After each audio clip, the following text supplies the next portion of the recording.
வணக்கம். நாடாளுமன்ற தேர்தலிலே பெரும்பாலான நட்சத்திரங்கள் வாக்களித்திருக்கிறார்கள். அதிலே விஜய் வந்தது சரியா? ஏனென்றால் விஜயின் மீது ஏற்கனவே இருக்கக்கூடிய குற்றச்சாட்டு என்னவென்றால் அவர் சொல்லுகிற வேண்டுமென்றே ரசிகர்கள் காலத்தை கூட்டுகிறார் என்பது. இது போக்குவரத்துக்கும் மற்ற சாதாரண ஜனங்களுக்கும் இடையூறாக இருக்கிறது. அதே போன்ற ஒரு செயலைத்தான் இப்பொழுது தேர்தலுக்கு வாக்களிக்க வந்த போது இத்தனை கார்கள் புகை சூழ இத்தனை ரசிகர்கள் ஓடி வர அதை செய்திருப்பது என்பது அரசியல் கட்சியை தொடங்குவதில் அது ஏதோ அரசியல் மாநாட்டுக்கு வருகின்ற செயல் அல்ல. அவர் அமைதியான முறையிலே வந்து வாக்களித்து அதுதான் சரியான செயலாக இருக்கு. அதே போல அஜித் வந்தார், 6:55 வந்துவிட்டார். அவருக்கு இருக்கை கொடுத்து முன்பே உட்கார வைத்திருக்கிறார்கள். அதற்கு முன்னாலே அங்கே தீவிரை காத்துக் கொண்டிருந்த முதியவர்களை குறித்து, ஏனென்றால் பெருமளவிலே முதியவர்கள் எல்லாம் காலை நேரத்தில் வந்திருக்கிறார்கள். அவர்களிலே முன்னாள் முதியவரை அஜித்தை அழைத்து உட்கார வைத்து அவரை வாக்களிக்க வைத்தார். அதுபோலதான் மற்ற நடிகர்கள், பெரும்பாலான நடிகர்கள் வரிசையிலே நின்று வாக்களித்திருக்கிறார்கள். அவர்களை எல்லாம் குற்றம் சொல்ல முடியாது. இப்படியான இனி வருங்கால தேர்தல்களிலே எனக்கு என்ன தோன்றுகிறது என்றால், இந்த விஜய், அஜித் போன்றவர்களுக்கு, ரஜினிகாந்த் போன்றவர்களுக்கு எல்லாம், ரஜினிகாந்த் அதாவது அவர் வரிசையிலே நிற்காமல் வந்தார் என்றால் எனவே வருங்காலத்திலே இவர்களுக்கெல்லாம் செலிபிரிட்டிகள் எல்லாம் கூட்டம் வரும் என்றால், அவர்களை பார்ப்பதற்கு கூட்டம் வரும் கருதினால் அரசாங்கம் அவர்களுக்கு எல்லாம் தேர்தல் தபால் வாக்குகளே கொடுத்துவிட்டு அவர்களை நீங்கள் வீட்டிலிருந்தே ஓட்டளித்து விட்டு, ஏனென்றால் அவர்களுக்கு இது ஒரு விளம்பரம் போல ஏதோ நாங்கள் ஓட்டளித்து விட்டோம் என்று சொல்லிக் கொள்வதை பறைசாற்றிக் கொள்வதற்கான விஷயமாக இருக்கிறது. அப்படியாக வந்து ஓட்டளித்து விட்டோம், நீங்கள் எல்லாம் ஓட்டளித்து விளம்பரம் தெரிவிக்கும். இதற்கு அவர்கள் தபால் ஓட்டிலே அளித்துவிட்டாலே பாதி பிரச்சனைகள் நிச்சயமாகவும் ஓட்டுப்பதிவாவது சென்னை போன்ற நகரங்களிலே அதிகமாகும். எனவே கூடுமான வரை நட்சத்திரங்களுக்கெல்லாம் தபால் ஓட்டு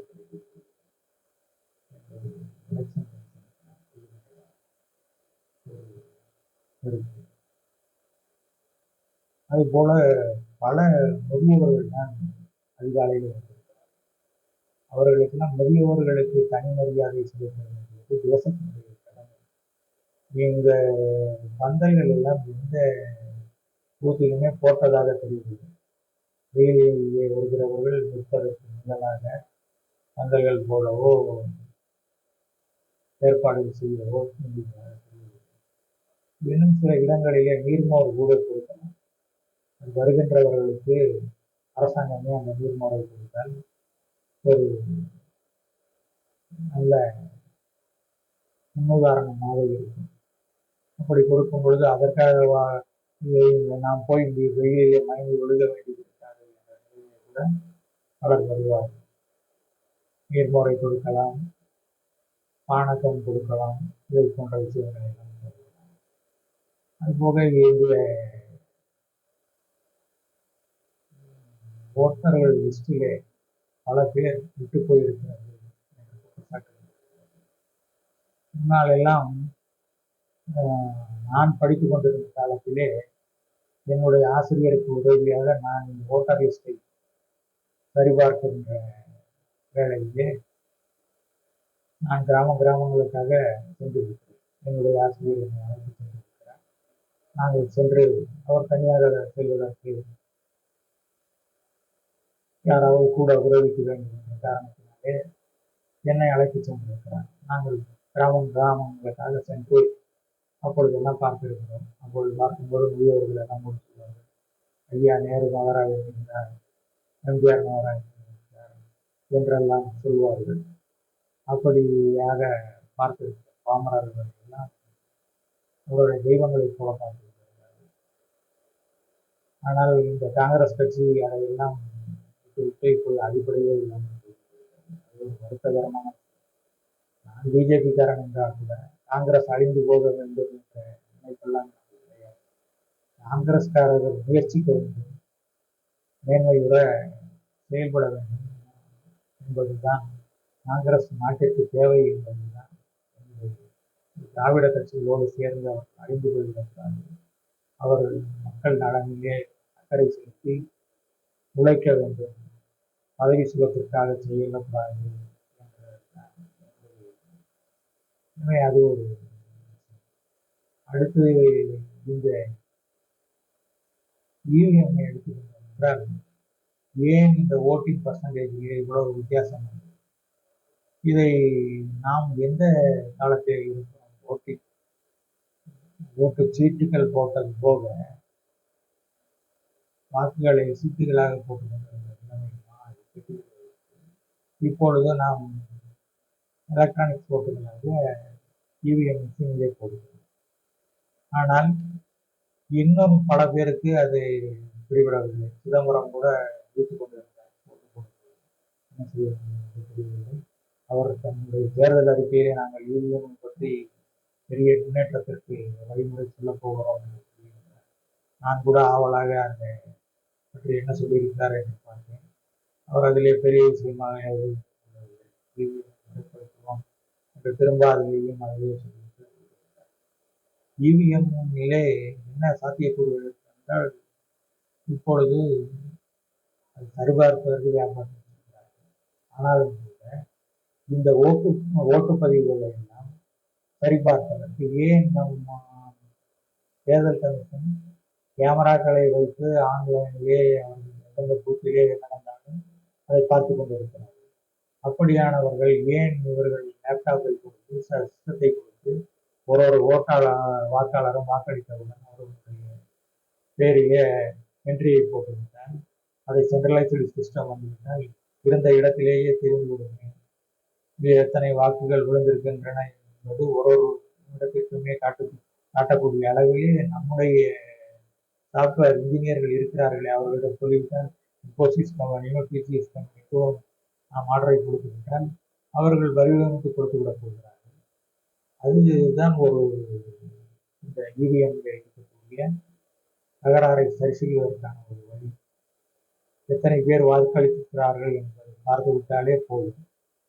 அதே போல வாக்காளர்களின் கடமை என்னவென்றால் நாம் என்னுடைய பெயர் இல்லை என்று சொல்லிக் கொண்டிருக்கிறதை விட இப்பொழுது பாரதிய ஜனதா வேட்பாளர்கள் சீமான் தன்னுடைய கட்சியை பதிவு செய்ய மறந்துவிட்டார், மற்றவர்களை குறை சொல்கிறார்.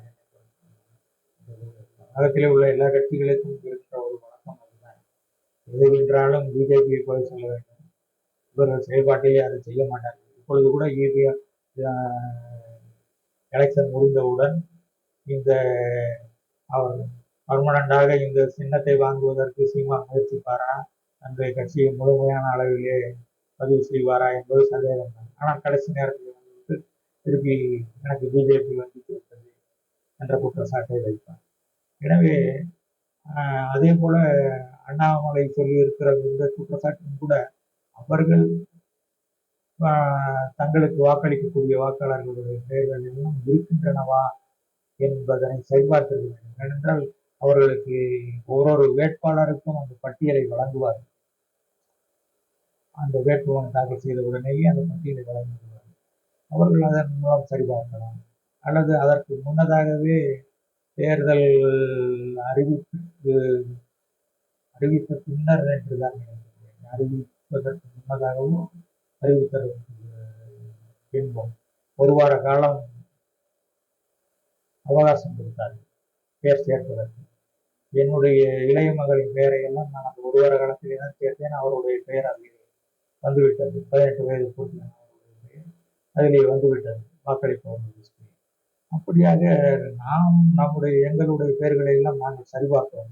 வாக்காளர் பட்டியலிலே வந்திருக்கிறதா, முகவரி மாற்றம் இருந்தது, அதையெல்லாம் செய்தோம். நாங்கள் சரிபார்த்தோம். அதுபோல ஒவ்வொரு வாக்காளர்களுமே சரிபார்க்க வேண்டியது மிக முக்கியமான விஷயம். ஆன்லைனிலே ஃபெசிலிட்டி இருக்கிறது. ஒரு வாக்காளர்களும் நம்முடைய பெயரையும் நம்முடைய தொகுதியையும் கொடுத்தாலே அதை மிக எளிதாக சரிபார்த்து விட முடியும். நாம் ஓட்டளிக்க போகின்ற பூத் எது, நம்முடைய வரிசை எண் என்ன என்பது உட்பட பூத் ஸ்லிப் கூட வேண்டியதில்லை. நம்முடைய வரிசை எண்ணையும் இதையும் வாக்களிக்க போகின்ற ஓட்டுச்சாவடியையும் நாமே பார்த்துவிட முடியும் ஆன்லைனில். அதை உங்களால் செய்ய முடியவில்லை என்றால் கூட ஏதோ ஒரு இன்டர்நெட் சென்டரிலே போனால் என்ன 10 ரூபாய் ஆக போகிறது, அதை கொடுத்தால் அவர்கள் பார்த்து சொல்லிவிடப் போகிறார்கள். ஒரு பிரிண்ட் அவுட்டையே கொடுத்து விடப் போகிறார்கள். அதை செய்திருக்க வேண்டும். அதை செய்யாமல் இருந்திருக்கிறது. நாம் என்னுடைய பெயர் பட்டியலிலே இல்லை கடைசி நேரத்திலே பல படித்தவர்களே சொல்வது. ஆனால் அவர்களுக்கு அந்த படித்தவர்களை சொல்வதிலேயுமே அர்த்தம் இல்லை. ஏனென்றால் அவர்கள் 30-40 வருடங்களாக நாங்கள் வாக்களித்துக் கொண்டிருந்தோம், எங்களுக்கு எப்படி பெயர் இல்லாமல் போகும் என்று அவர்கள் கேட்கின்றார்கள். அந்த கேள்வியிலே நியாயம் இருக்கிறது. அதை என்ன தவறு நடந்திருக்கலாம் என்று எலெக்ஷன் கமிஷன் ஆராய வேண்டும். ஏனென்றால் பல திமுகவிற்கு ஆதரவான அலுவலர்கள் செயல்பட்டிருக்கிறார்கள். அவர்கள் இந்த பல பெயர்களை நீக்கி இருக்கிறார்கள் என்பது நமக்கு அப்பட்டமான உண்மையாக தெரிகிறது. இதை சரிபார்க்க வேண்டிய கடமையும் எலெக்ஷன் கமிஷனுக்கு இருக்கிறது.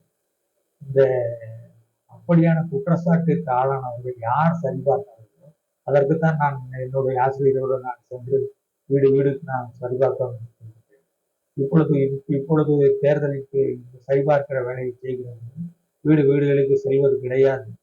அவர்கள் அங்கே ஏதோ ஒரு இடத்தில் உட்கார்ந்து கொண்டு ஏதோ ரேண்டமாக இவர்களெல்லாம் நீக்கி விடலாம், இவனுக்கு 60 வயது 70 வயது ஆகிவிட்டதா, இவனுக்கு இறந்திருப்பான் என்று போட்டு விடலாம் என்ற ரீதியிலே செய்து விடுகிறார். அதையெல்லாம் ஒரு மிக தவறான செயல். தேர்தல் அலுவலகத்தில் பணியாற்றுகிறவர்கள் தேர்தலுக்காக பணியாற்றுவது பெரும்பாலும் ஆசிரியர்கள் தான் சரிபார்க்க பணியாற்றுகிறார்கள்.